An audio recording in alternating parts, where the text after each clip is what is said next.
ফিরে আসার সময় মারে দেখি নাই, আমার একটাবার মন চায় আমার মারে দেখি।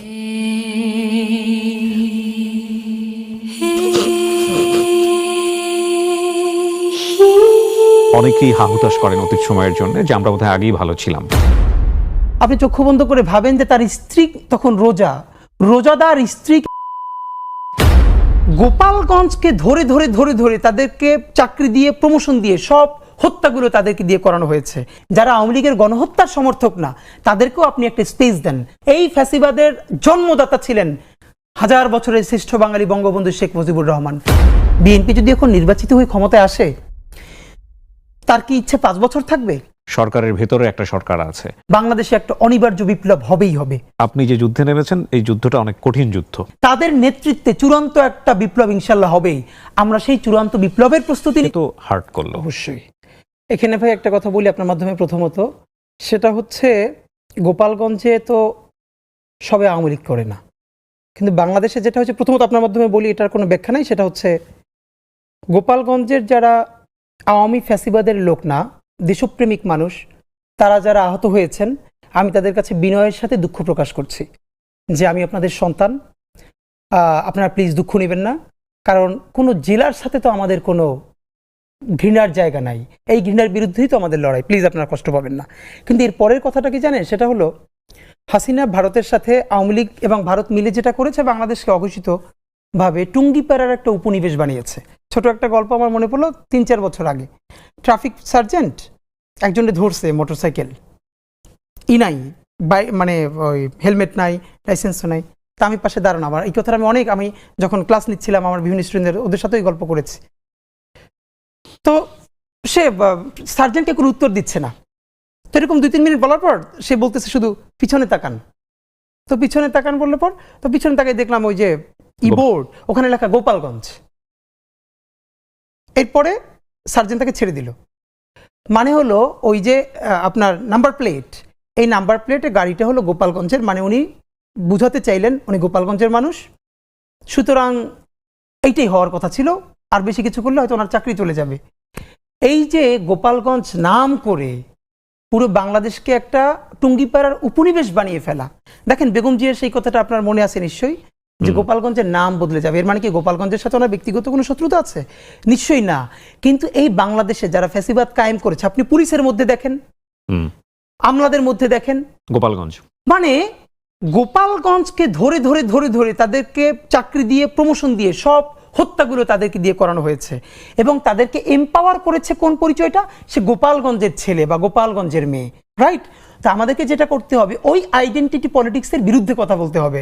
আমরা তো এটা বলছি না যে এই গোপালগঞ্জ একদিন আবার বগুড়া হয়ে উঠতে পারে, না, আমরা বগুড়া হতে দিব না গোপালগঞ্জে। এর মানে হলো যে কোনো একক জেলা, একক ব্যক্তির পরিচয় কাউকে মনস্টার হতে দেওয়া যাবে না। সুতরাং হ্যাঁ, আর ওই দিন আমরা খুবই এক্সাইটেড ছিলাম, কারণ হলো হাসনাতরা যখন লিটারারি, এটা সত্য যে ওদেরকে ওভাবে পেলে ওদেরকে মেরে ফেলতো, এমনভাবে ওদের সাথে তো বারবার কথা হচ্ছিল। তো আপনি যখন বুঝবেন, দেখেন আমি তো হাসনাতদের পলিটিক্স করি না, কিন্তু হাসনাত, বিএনপি, জামাত, এনসিপি যারা এই জুলাইয়ের যোদ্ধা, তারা তো সবাই আমার ভাই। ইভেন আওয়ামী লীগের সেই মানুষটা, আমি হাজারবার বলি, যে গণহত্যা করে নাই, গুম করে নাই, খুন করে নাই, হত্যা করে নাই, কিন্তু সে ফিলোসফিক্যালি আওয়ামী লীগ। আমি তো তাকেও বলি যে তার সাথে কোনো অন্যায় করা যাবে না, তার সাথে ইনসাফ করতে হবে। আওয়ামী লীগের অনেকে আছে জুলাইয়ের পক্ষে ছিল, হ্যাঁ, একদম স্বীকৃত আওয়ামী লীগ। আমি আপনাকে বলি, আমি যে আমার শেষের 10 দিন তো আমার বাসায় থাকতে পারি নাই, এবং আমার ওয়াইফ তখন বাসায় একা। আমার বাড়ির লোক, আমার শ্বশুর বাড়ির কেউ জানে না যে আমি বাসায় নাই, আমার ওয়াইফ প্রেগনেন্ট। কিন্তু তখন আমি রাতে বাসায় থাকি না, কারণ সারা রাত জেগে জেগে ল্যান্ডফোনে, তখন যখন নেট ব্ল্যাক আউট করা হয়েছিল, আমি যে বাসাটা, যে আপার বাসায় ছিলাম, ওনার ভাইও আওয়ামী লীগের ওয়ার্ডের একজন বড় নেতা, এবং ওই বাসাতে এই জন্য আমি এই আপার বাসায় থাকতে পেরেছিলাম যেন, এবং ওনার ভাই জানতো, কিন্তু ওনাকে বারবার ডেকে বলেছে এটা কিন্তু খুব রিস্কি হচ্ছে। বাট এবং ওই আপা, আমি অনেক টকশোতে বলেছি, উনি রাত 2টায় 3টায় আমার সাথে ব্রাকের সামনে, ইস্ট ওয়েস্টের সামনে, তারপরে আবুল হোটেলের ওখানে বোরকা পরে ফাইল নিয়ে হসপিটালের আমার সাথে গেছেন। কারণ ঠিক তখন আমার ওখানে যাওয়া দরকার ছিল অবস্থা বোঝার জন্য। আমি একটা লুঙ্গি পরে, টি শার্ট পরে তার সাথে গেছি, এবং সে হসপিটালের ফাইল নিয়েছে যাতে বুঝতে পারি যে আমাদের ইমার্জেন্সি হসপিটালে যাওয়া প্রয়োজন আমার বোনকে সাথে নিয়ে। তো এটা তো সত্য। তো এই জন্য আমরা চাই যারা আওয়ামী লীগের গণহত্যার সমর্থক না, তাদেরকেও আপনি একটা স্পেস দেন। তবে তার আগে কি করতে হবে? এই গণহত্যার বিচারটা করতে হবে। বিচার করে তারপর তাকে নতুন করে স্পেস দিতে হবে। তো এই ঘৃণা তো আমরা আওয়ামী লীগের মতো ছড়াতে পারি না। ইনকলাব মঞ্চ আসলে কি করতে চায় ভবিষ্যতে? ইনকিলাব মঞ্চ মূলত বাংলাদেশের পক্ষে একটা সাংস্কৃতিক বিপ্লব করতে চায়, এটা খুবই ক্লিয়ার। আমরা বাংলাদেশে মনে করি যে সংস্কৃতি মানে শুধু গান বাজনা নাটক সিনেমা, এটা তো আর না। মানে মানুষের যে মনস্তত্ত্ব, দেখেন এই মনস্তত্ত্বের ফলে 1 বছরের মধ্যেই তারা 3 মাস 4 মাস পরে কেউ কেউ বলতে পারছে যে আগেই ভালো ছিলাম। কিবরিয়া ভাই, এই সরকার বা এইটা যেটাই হোক, যেই চালাক, এইটার কোনো তুলনায় কি আপনি গত 16 বছরের সাথে দিতে পারবেন? শুধু একটা হাজার হাজার গুমের সাথে একটা গুম শুধু নিজের পরিবারের সাথে রিলেট করেন, এটা আপনার বাবা, আপনার মা, আপনার ভাই বোন, লাশটা ফেরে নদীতে ভাসিয়ে দিয়েছে। এরপর আপনি 2-3 বছর খুঁজেছেন সব জায়গায়, আপনাকে বলাও হয় না সে মরে গেছে। আপনি কিসের সাথে কি মিলাচ্ছেন? এর মানে আমাদের যে মনস্তত্ত্ব, সেই মনস্তত্ত্ব ভাঙতে হবে। বাংলাদেশে যেটা করা হয়েছে, বাংলাদেশে নাটক সিনেমা গল্প উপন্যাস এসবের মাধ্যমে, যেমন আপনি সরাসরি গণহত্যা করবেন না, কিন্তু আপনি উপন্যাস লিখবেন, আপা তোমার আব্বাকে একটু আব্বা বলে ডাকি, এরকম বলে বলে আপনি বলবেন। আমার অনেক বড় ভাইকে আমি চিনি যারা পিএসসির ভাইবা বোর্ডে বিসিএসে বঙ্গবন্ধুর নামের আগে, শেখ মুজিবুর রহমান নামের আগে একটা টাইটেল বাদ দিয়েছে হয়তো, এবং তাকে প্রচণ্ড অপমান করে বের করে দেওয়া হয়েছে। এবং আপনাকে বলতে হবে, যতবার বলবেন ততবার, 1000 বছরের শ্রেষ্ঠ বাঙালি জাতির জনক বঙ্গবন্ধু শেখ মুজিবুর রহমান। নবী রাসূলের নামও একবার বললে দুরূদ পড়লে হয়, বারবার বললে দুরূদ না পড়লেও হয়। অথচ এটা এমনই একটা ধর্ম। আওয়ামী লীগ একটা পলিটিক্যাল পার্টি না, এটা একটা কাল্ট, এটা একটা সেমি রিলিজন। প্রমাণ আপনাকে বলি, আজকে আওয়ামী লীগের যে ভাইয়েরা শুনবেন, আপনাদের কাছে বিনীত অনুরোধ করি, কিবরিয়া ভাই, আমি গত 1 বছর এই মনস্তত্ত্বটা বোঝার জন্য, আমাদের প্রচুর বন্ধু বান্ধব আছে তো যারা সফট ছাত্রলীগ বা ছাত্রলীগ করতো অথবা আওয়ামী লীগকে ভালোবাসে, এরকম আছে না? যেহেতু এই দেশেই আমরা সবাই একসাথে থাকি, আমি প্রচণ্ডভাবে তাদেরকে বোঝার চেষ্টা করেছি। অনেস্টলি বলি, এখন পর্যন্ত আমি একজন, not a single man, Awami লীগের কর্মী না, সাধারণ সমর্থককে পাই নাই যারা এই জঘন্য গণহত্যার ব্যাপারে ন্যূনতম অনুশোচনা আছে। ভাই দেখেন, মানুষ যে যার পলিটিক্স করে, এরপরে ভাই বন্ধুরা বললে বলে না, না এই কাজটা খুব খারাপ হয়েছে, এই কাজটা ঠিক হয় না। ভাই, আমি একজন ন্যূনতম আওয়ামী লীগের সমর্থককে পাই নাই যে মনে করে এই গণহত্যাটা একটা জঘন্য কাজ হয়েছে, সুতরাং তাদের ক্ষমা চাওয়া উচিত। তারা বলে না, এটা কিসের কি হয়েছে, এখানে ছাত্ররা পুলিশকে মাইরে ফেলছে। এই মনস্তত্ত্ব আপনি কি দিয়ে ভাঙবেন ভাই? আমাদের একটা দীর্ঘ লড়াই লাগবে। বিএনপির ক্ষেত্রে অনেকবার বলেছি, বিএনপি যদি এখন নির্বাচিত হয়ে ক্ষমতায় আসে, তার কি ইচ্ছে 5 বছর থাকবে? 1/11 তো তার চলে যাওয়ার কথা না, সঠিক ভোট হলে তো তখনও সে ক্ষমতায় আসার কথা। কিন্তু দেখেন বিএনপির আর একটা ছায়ানট কোথায়, আর একটা উদিচি কোথায়? আওয়ামী লীগের 100-র বেশি এরকম সফট লেয়ার ছিল যে সে, দেখেন, সে ক্ষমতায় নাই, কিন্তু তার পক্ষে মত উৎপাদন করার মতো মূলধারা মিডিয়া থেকে শুরু করে কত জায়গায় লোক আছে, তারা গিলি করা পাঞ্জাবি পড়বে, তারা রবীন্দ্রসঙ্গীত গাইবে, শান্তিনিকেতনের জবনে কথা বলবে, এবং তারা বলবে যে হাসিনা খারাপ কিন্তু বঙ্গবন্ধু তো খারাপ নয়। কিন্তু সে একবারও বলে না এই বঙ্গবন্ধু স্বাধীনতার স্থপতি, এই কথাটা যেরকম সত্য, সেই বঙ্গবন্ধু বাংলাদেশে বাকশাল কায়েম করে গণতন্ত্র হত্যা করেছেন। তিনি প্রথম গুমের জনক বাংলাদেশে। তিনি সিরাজ শিকদারকে শুধু গুমি করেন নাই, তাকে হত্যা করে সংসদে দম্ভ ভরে বলেছেন, কোথায় আজকে সেই সিরাজ শিকদার? এই বাংলাদেশের প্রত্যেকটা, এই যে আজকে ফ্যাসিবাদ, এই ফ্যাসিবাদের জন্মদাতা ছিলেন 1000 বছরের শ্রেষ্ঠ বাঙালি বঙ্গবন্ধু শেখ মুজিবুর রহমান। এই কথাটা তিনি বলবেন না। বাংলাদেশ থেকে কোন ইতিহাসটা গুম করা হয়েছে ভাই জানেন? 74-এর দুর্ভিক্ষ। কবি আব্দুল হাই শিকদার, যুগান্তরের সম্পাদক, কয়েকদিন আগেও আমাকে বলেছেন যে কমপক্ষে 5 লক্ষ মানুষ 74-এর দুর্ভিক্ষে মারা গেছে। কিন্তু উনি বলছেন, আমি আমার এলাকায় গিয়ে দেখি আসলে মানুষের অভাব, মানে চাল ডালের অভাব নাই। তখন দেশে এগুলোর পর্যাপ্ত মজুদ ছিল, কিন্তু আওয়ামী লীগ এবং আওয়ামী লীগের তখন সবাই মিলে এটা নিজেরা মজুদ করে, কালোবাজারি করে তারা মানুষের কাছে পৌঁছে দিতেন। আমি যে এলাকার ছেলে, সবাই আমির হোসেন আমুকে আমার এলাকায় সবাই লবণ চোরা বলে চিনে। এই 74-এর দুর্ভিক্ষের সময় তারা লবণকে এরকম কুক্ষিগত করে এরপর অনেক বেশি দামে বিক্রি করেছে। 5 লক্ষর বেশি মানুষ 74-এর দুর্ভিক্ষে মারা গেছে, যার ফলে 75-এর 15ই অগস্টে জানা যায় লোক পাওয়া যায় না। এটা তো সত্য। এই সত্য কি তারা কোনোদিন স্বীকার করে? তো এই জন্য আপনাকে যেটা বলা, সেটা হলো যে আমাদের কালচারাল লড়াই লাগবে। আফসোস হলো বিএনপি বাংলাদেশের এত বড় দল, তার কোনো কালচারাল চিন্তাই নেই। কোথায় ছায়ানট, কোথায় উদিচি, আর তার কিসের তারা সংস্কৃতি মনে করে যে 10টা 8টা বিভাগে 8টা ব্যান্ড শো করলেই কালচার হয়ে যাবে। এটা শহীদ জিয়ার মতো একজন মানুষকে নিয়ে আইকনিক 3টে উপন্যাস নাই আছে? তো মানুষের ন্যারেটিভ নির্মিত হয় কি করে? মানুষের মনস্তত্ত্ব, ছোটবেলা ছেলেটা কোথায় গেছে? প্রথমে গেছে ছায়ানটে গান শিখছে, তারপরে বিশ্ব সাহিত্য কেন্দ্রে গেছে, তারপরে উদিচিতে গেছে, তারপরে অলিম্পিয়াডে গেছে, এরপরে বিদেশে গিয়েও সে হাসিনা খারাপ, বঙ্গবন্ধু ভালো, আওয়ামী লীগ এবার খুব খারাপ কিন্তু 96-তে ভালো। কিভাবে 96-তে আওয়ামী লীগ ভালো?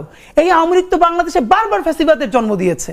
তো এখন আমাদের হলো এইটার বিরুদ্ধে যে আপনি কাউন্টার ন্যারেটিভ বলবেন, সেই প্রস্তুতি বাংলাদেশপন্থী মানুষদের সমস্যা কি জানেন? আমাদেরকে সবাই এসে বলে কি, হাদি ভাই দেশের প্রয়োজনে জীবন দিয়ে দিব বলবেন।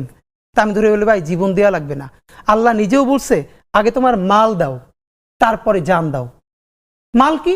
মাল মানে খালি টাকা দেয়া না, আপনি আপনার স্কিল দিবেন। বাংলাদেশপন্থী মানুষদের এদেশে কোনো প্রতিষ্ঠান নাই, তার কোনো প্রজেক্ট নাই। বাংলাদেশে আপনি ভাবেন কিভাবে কালচারাল হেজিমনি প্রতিষ্ঠিত হয়? ভাই কলকাতা থেকে বাংলাদেশে শত শত আর্টিস্ট কাজ করতে আসে না? নিশ্চয়ই আসে। কিবরিয়া ভাই আপনি কোনোদিন আজ পর্যন্ত দেখছেন কলকাতা থেকে যারা ঢাকায় আসে 6 মাস 1 বছরে কাজ করে যায়, তারা এরপরে কলকাতায় কোনো শোতে গিয়ে ঢাকার অ্যাকসেন্টে বাংলা বলেন? কলকাতার আর ঢাকার অ্যাকসেন্টের পার্থক্য তো আছে, আচ্ছা না? শুনলেই বোঝা যায়। কিন্তু কত বড় খয়রাইত্যপনা বলে এটার বরিশালে, হ্যাঁ, যে এটা কিন্তু ইচ্ছা করে। আমাদের জয়া হাসানেরা কলকাতা গিয়ে মাত্র 2 দিন একটা শুটিং করে আসেন বা 2 মাস, এরপরে বাংলাদেশের বিভিন্ন শোতে যান না, রান্নাঘরের শোতে গিয়ে তারা বাংলা বলে কলকাতার অ্যাকসেন্টে। যা হয়েছে না বাবা, মানে কত বড় স্টুপিড আপনি ভাবেন। এবং এটা যে আরোপিত সেটা বোঝা যায়। এই যে খয়রাইত্যপনা, এই যে আমাদের মনস্তত্ত্ব, এটা আপনি কি দিয়ে ভাঙবেন? সে খায় শরবত কিন্তু জোর করে বলে লেমনেড, আপনি এটা কি দিয়ে ভাঙবেন? তা আমার হলো আমাদের যা দেখেন এখন বাংলা মানেই বাংলাদেশ। কলকাতার হেজিমনি বহু আগে ভেঙে গেছে। যেই কলকাতা পুরো ইন্ডিয়ার মধ্যে সব থেকে বস্তি হিসেবে ট্রিটমেন্ট পায়, কলকাতার মানুষের সাথে পুরো ইন্ডিয়ার মানুষ ভালো করে কথা বলে না, তারা নোংরা। আপনি দেখেন পুরো ইন্ডিয়ায় কলকাতার কেউ চ্যানেল দেখে, কলকাতারও যারা একটু ভালো এলিট তারা কলকাতার বাংলা চ্যানেল দেখে না। যেই কলকাতা সিনেমায়ও এখন আর আপনার দক্ষিণ ভারতের সিনেমাকে সব কপি করে। আর বাংলাদেশে কি করা হলো, তাদের স্যাটেলাইট চ্যানেলগুলো এখন পর্যন্ত দেদারসে দেখানো হচ্ছে বিজ্ঞাপন, তাদের বিজ্ঞাপনগুলো দেখে এখানে মানুষের কাছে প্রোডাক্ট সেল করা হচ্ছে, অথচ বাংলাদেশের কোনো চ্যানেল ওখানে ওপেন করা হচ্ছে না। অথচ বাংলাদেশের প্রোগ্রাম, বাংলাদেশের নাটক দেখার জন্য এক সময় কলকাতায় মানুষ অ্যান্টিনে ধরে বসে থাকতো। তো এই কালচারাল হেজিমনি আপনি কি দিয়ে ভাঙবেন? হাদি ভাই, আমার কাছে যেটা মনে হয়, আপনি যে যুদ্ধে নেমেছেন এই যুদ্ধটা অনেক কঠিন যুদ্ধ, অনেক লম্বা। আমি কয়েকটা উদাহরণ বলতে পারি। যেমন ধরেন বাংলাদেশের এই আন্দোলনে সোশ্যাল ইনফ্লুয়েন্সার যদি আমি বলি, দেশ এবং দেশের বাইরে থেকে, মূলত দেশের বাইরে থেকে আমি বলবো, বেশ কয়েকজন হাতে গোনা, তারা গণমাধ্যমের চেয়েও শক্তিশালী ভূমিকায় ছিল। তাদের কথায় মানুষজন রাস্তায় নেমেছে। এটা পৃথিবীর ইতিহাসে কোথাও হয়েছে কিনা আমরা ঠিক জানি না। আমরা জানি যে ইন্ডিয়াতেও এরকম কিছু পলিটিক্যাল ইনফ্লুয়েন্সার আছেন, কিন্তু এতটা পাওয়ারফুল কিনা বাংলাদেশের এই বেশ কয়েকজন আমি বলবো। তাদের মধ্যে এক বিভাজন দেখেছি, মারাত্মক রকমের বিভাজন, একজন আরেকজনকে সম্মান দিয়ে কথা বলে না। এবং এই যে ক্রিটিসিজমের এই যে লেয়ার, হ্যাঁ আমরা বলতে পারি যে এখন গণমাধ্যম অনেক স্বাধীন, যে যেভাবে পারছে কথা বলছে, কিন্তু এই যে বিভাজনগুলো, রাজনীতিতে বিভাজন, মানুষে মানুষে বিভাজন, চিন্তায় বিভাজন, আসলে এটা কি ঠিক হচ্ছে? বা এই জায়গাটায় আসলে সামনে কি হতে পারে? এটা তো আমাদের জন্য খুবই কষ্টকর, খুবই মানে এটা আমাদের মানে আছে না যে আপনি জাস্ট তাকাই দেখবেন কিছু কিন্তু কিছু বলতে পারছেন না। যেই স্পিরিটগুলো একসাথে ছিল, আমি হাজারবার বলেছি, আপনি আমাকে বলেছেন না যে আমরা আরও কোনো প্ল্যাটফর্মের সাথে কেন গেলাম না, ইভেন রাজনৈতিক দলও কেন এখনও যাচ্ছি না। আমাদের মনে হচ্ছিল আমরা যে একটা যুদ্ধে আছি এটা ন্যূনতম একটা পর্যায়ে পৌঁছানোর পরে যে যার পলিটিক্সটা করবে। তো আমাদের বন্ধুরা স্বাভাবিকভাবে অনেকে যে যার পলিটিক্স করবে, ভিন্ন ভিন্ন হয়ে যাবে। তখন মনে হলো যে একটা না একটা ফোর্সকে তো থাকতে হবে, যখন প্রচণ্ড কোনো খারাপ অবস্থা হবে তখন সবাইরে হাত ধরে টেনে নিয়ে একসাথে একটু বসানো, একসাথে চা খাওয়ানো। তো সাধারণত যেটা হয় ভাই, প্রত্যেকটা দেশেই কোনো গণ অভ্যুত্থান বা বিপ্লবের পর যারা বিপ্লবী শক্তি থাকে তাদের নিজেদের মধ্যে প্রচণ্ড ঝগড়াঝাটি শুধু হয় না, বিপ্লবীদের হাতে বিপ্লবীরা খুনও হয়। পৃথিবীর অনেক দেশে হয়েছে। তো প্রথমত আমরা তো এখানে বিপ্লবটা চূড়ান্তভাবে করতে পারি নাই, কিন্তু আমরা তো গণ অভ্যুত্থান তো করেছি ভীষণভাবে। তো এখন এটার বিভিন্ন ফোর্স আমরা তো দেখেন ডান বাম বিভিন্ন ঘরানা সবাই মিলে একসাথে করেছি। এখন যে যার ঘরে ফিরবে, এটা হওয়ারই কথা ছিল। কিন্তু এখানে যেটা হয়ে যাচ্ছে যে ওই আক্রমণের ভাষাটা, মানে আমি শুধু আমাকে সহ সবাইকে বলছি প্লিজ আমরা যখন সমালোচনাটা করব তখন ন্যূনতম এটুকুন মেনটেন করি যাতে জরুরি প্রয়োজনে আবার তার সাথে একসাথে একটু বসা যায়, এমন ভাবে না বলি যাতে কোনোদিনই তার মুখ দেখা বন্ধ হয়ে যায়। কারণ আমরা যেহেতু দেখেন, আমি আবারও বলি, যত বিচ্ছিন্নতা থাকুক, অনৈক্য থাকুক, আওয়ামী লীগ প্রশ্নে বাংলাদেশের সমস্ত ফ্যাসিবাদ বিরোধী শক্তির এক। গণহত্যার বিরুদ্ধে এক। তো আমাকে সহ আমি সবাইকে বলতে চাই, আমরা যখনই সমালোচনাটা করব, যারা জুলাইয়ের শক্তি ছিল, অন্তত এতটুকুন সম্মান ন্যূনতম বজায় রাখা, যাতে আবারও বড় বৃহত্তর ঐক্য দরকার হলে আমরা যেন এক টেবিলে বসে কথা বলতে পারি। কিন্তু এমনভাবে যদি বলে ফেলি যে আমাদের মুখ দেখা দেখি বন্ধ হয়ে যায়, এই সুবিধা নিবে কারা? ভারতীয় আধিপত্যবাদ নিবে, গণহত্যাকারীরা নিবে। তো এটা তো আমাদের জন্য কারোর জন্যই কাম্য নয়। সুতরাং ওই ঐক্যটা তো আমাদের লাগবে। আগামীর যে নির্বাচন, আমরা অলরেডি শুনেছি যে 2026 ফেব্রুয়ারিতে নির্বাচন। আপনার কি মনে হয় এখন যে অবস্থায় আছে বাংলাদেশ, তাতে আমরা কি ফ্রি ফেয়ার একটা ইলেকশন দিতে পারবো? এখন ঠিক যে অবস্থায় আছে তাতে ওরকম প্রধান উপদেষ্টা বলেছেন যেটা, যে ঈদের উৎসবের মতো একটা নির্বাচন। দেখেন, বাংলাদেশের যতগুলো বড় বড় সমস্যা হয়েছে তার মূলে ছিল ত্রুটিপূর্ণ নির্বাচন। এখন উনি যেটা বলেছেন যে একটা ঈদের মতো, যে মানুষ বিদেশ থেকেও ভোট দিতে আসবে, আসলে সত্যি ওরকম একটা নির্বাচন হলে তো মানুষ ওই আমেজটা, বাচ্চা কাচ্চা নিয়ে লাইন দিয়ে ভোট দিবে। কিন্তু এখন পর্যন্ত আইন শৃঙ্খলা বাহিনীর যা অবস্থা, 1000-এর উপরে পুলিশ সরাসরি গণহত্যায় জড়িত, তাদের ব্যাপারে মামলা আছে। 46 জন না জন কয়জনকে এরকমই গ্রেপ্তার করা হয়েছে, বাকিদেরকে গ্রেপ্তারও করা হয় নাই। তো পুলিশের অবস্থা এই, বাকি আইন শৃঙ্খলার অবস্থা এই। ঠিক এই অবস্থায় নির্বাচনে গেলে বাংলাদেশের মানুষের ঈদের উৎসবও হবে না, ওরকম ভালো নির্বাচনও হবে না, যা হবার তাই হবে। তো আমি যেটা মনে করি যে ইতিহাসের শ্রেষ্ঠ নির্বাচন হওয়ার জন্য আমরা দুটো কথা বলেছি। প্রথমত, অন্তত গুরুত্বপূর্ণ কয়েকটা বিচার আপনাকে দেখাতেই হবে। যদি জনগণকে, আপনি যদি চান না বিএনপি, জামাত ইসলামী আর যারা যারা এখন ক্ষমতার কাছাকাছি যাবে শুধু তারাই নির্বাচন করুক, এটা বাংলাদেশের জনগণের সর্বোচ্চ 20%।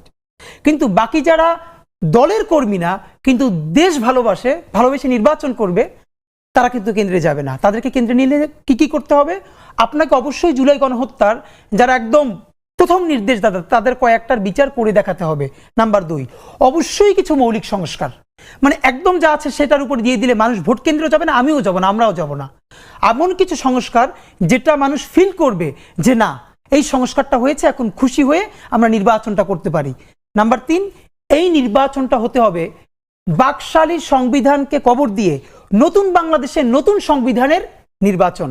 আপনাকে বলতে পারতে হবে যারাই ক্ষমতায় আসবে, এইটা আমরা নতুন বাংলাদেশ বলছি, তো সুতরাং নতুন বাংলাদেশে বাকশালী সংবিধান, যেটার মাধ্যমে অটোমেটিকলি ফ্যাসিবাদ কায়েম হবে আবারও, সেই সংবিধানকে বাদ দিয়ে জনতার নতুন সংসদ, নতুন সংবিধান প্রণয়ন করবে। আপনি এটা যদি ঘোষণা দিতে পারেন, তাহলে বাংলাদেশের মানুষ ওই আনন্দে, ওই আকাঙ্ক্ষায় নির্বাচনে অংশগ্রহণ করবে। কিন্তু নতুন সংবিধানও নাই, কোনো সংস্কারও নাই, বিচারও নাই, এই অবস্থায় নির্বাচন গেলে আসলে কিছুই হবে না। ইভেন আই থিঙ্ক নির্বাচন করাও কঠিন হয়ে যাবে। হতাশ হয়ে যাচ্ছি আমরা, মানে শেষের দিকের এই কথাগুলো শুনে। কিন্তু মানুষ তো আসলে একটা পরিবর্তন দেখতে চেয়েছিল, অবশ্যই, এবং সেই পরিবর্তনের জায়গায় আসলে কলকাঠি নাড়ছে কে, সেটাও একটা বড় প্রশ্ন। আমরা মাঝখানে এরকম একটা গুজবও শুনেছিলাম, গুজব কিনা এটা গুজব বলা যায় কিনা আমি জানি না, মানে আমাদের নাহিদ, এনসিপির যিনি প্রধান, তিনি তো বলেই ফেলেছিলেন যে প্রধান উপদেষ্টা পদত্যাগ করতে চান, এবং এরকম শক্তিশালী স্টেটমেন্টও এসছে যে সরকারের ভেতরে একটা সরকার আছে। তো সেই অবস্থায় আসলে ইউনূস সাহেব কতটুকু করতে পারেন, সেটাও একটা বড় প্রশ্ন। আবার আপনি যে বিষয়গুলোর কথা বললেন, সেগুলো যারা স্টেক হোল্ডার তারা করবেন কিনা, সেটাও একটা বড় প্রশ্ন। তার মানে সবকিছু মিলিয়ে কি আমরা একটা অনিশ্চিত বাংলাদেশের দিকে না, এখন পর্যন্ত আমরা খুবই অনিশ্চয়তার মধ্যে আছি। কারণ দেখেন, অবশ্যই আমরা বলি পলিটিক্যাল পার্টিসগুলো গুরুত্বপূর্ণ স্টেক হোল্ডার, কিন্তু বাংলাদেশের স্বাধীনতা সার্বভৌমত্ব এতটাই গুরুত্বপূর্ণ যে তার সমস্ত মালিকানা আর সিদ্ধান্ত রাজনীতিবিদদের হাতে ছেড়ে দেওয়া যায় না। যেই ক্ষমতায় আসবে, ইভেন যদি জামাত ইসলাম আসে, কথার কথা বললাম, তাকেও তো ইন্ডিয়া প্রশ্ন ডিল করতে হবে কিবরিয়া ভাই। তা আপনি ভারতের মতো, আমি আপনাকে আবারও বলি, বাংলাদেশের পাশে বা প্রতিবেশী দেশগুলোর পাশে ভারত রাষ্ট্র হিসাবে যতটা পরাক্রমশালী, মেক্সিকোর পাশে আমেরিকাও ততটা পরাক্রমশালী না। এটা আমি আপনাকে দায়িত্ব নিয়ে বললাম। তো যখন একটা ইলেকটেড গভর্নমেন্ট আসবে, ইন্ডিয়া তো বসে আছে তার সাথে ডিল করবার জন্য, তা আপনি তো তখন এই মৌলিক সংস্কারগুলো চাইলেও করতে পারবেন না। এই জন্য রাজনৈতিক দলগুলোর কাছে আমরা হাতে ধরে পায়ে ধরে বারবার বলবার চেষ্টা করছি, প্লিজ আপনারা চাইলেও পারবেন না, আপনাদেরকে বিভিন্ন জিনিস ডিল করতে হবে, আর ইন্ডিয়া এগুলো হতে দিবে না। সুতরাং আপনারা ইউনূসের কাঁধে বন্দুক রেখে, ইন্টারিমের উপরে বন্দুক রেখে এই কাজগুলো করে ফেলেন। যদি তারা ভালো কিছু সংস্কার করতে চায়, প্লিজ আপনারা বাগড়া দিয়েন না, আপনারা বরং তাদের উপর দিয়ে করে ফেলেন। আপনারা তো পারবেন না, আপনারা জানেন, আপনাদের ইচ্ছা থাকবে কিন্তু আপনারা করতে পারবেন না, আপনাদেরকে করতে দেওয়া হবে না। তো এই যে একটা সোনালী সুযোগ আমরা পেয়েছি, এটা কেন মিস করতেছি ভাই? তো আপনার মাধ্যমে আমরা বলি হতাশার কিছু নাই। যারা অনেকেই বলছে কিচ্ছু হলো না, না, অনেক কিছু হয়েছে। প্রথমত কি হয়েছে, 24 সনেও এই অগস্টের আগে, জুলাই অগস্টের আগে সবাই বলেছে হাসিনারে আল্লাহ নিয়ে না গেলে আর কিছু হবে না, তোমরা যে যার মতো যাও, বলেছে না?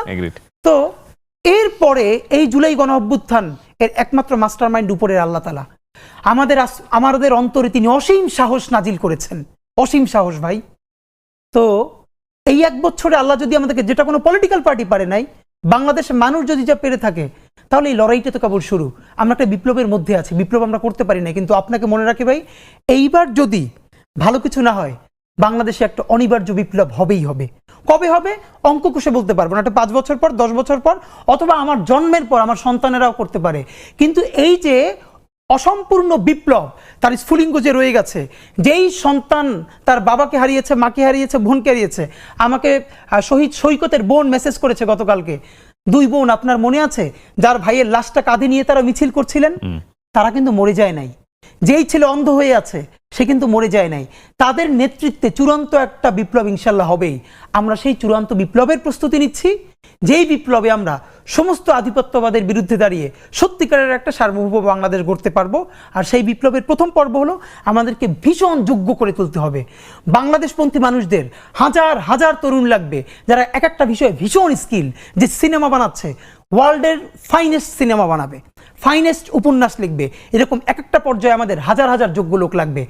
যখন আমরা দেখব যে প্রত্যেকটা সেক্টরে বাংলাদেশপন্থী ছেলে, বাংলাদেশপন্থী মেয়ে পৃথিবীর প্রতিটা প্রান্তে সব থেকে যোগ্য হয়ে উঠেছে, সেদিন আমাদের বিপ্লবের আমরা কেউ না কেউ ডাক দিবেই। ইনশাল্লাহ সেদিন আমরা সফল হব। আমরা বিপ্লবের মধ্যে আছি। হাদি ভাই, অনেক অনেক শুভকামনা থাকলো। খুব চমৎকার একটা সময় কেটেছে আপনার সঙ্গে। আমার ব্যক্তিগতভাবে অনেকবার গুজবাম্প হয়েছে। আমি ব্যক্তিগতভাবে বিশ্বাস করি 24-এর মধ্য দিয়ে যে বাংলাদেশ আমরা পেয়েছি,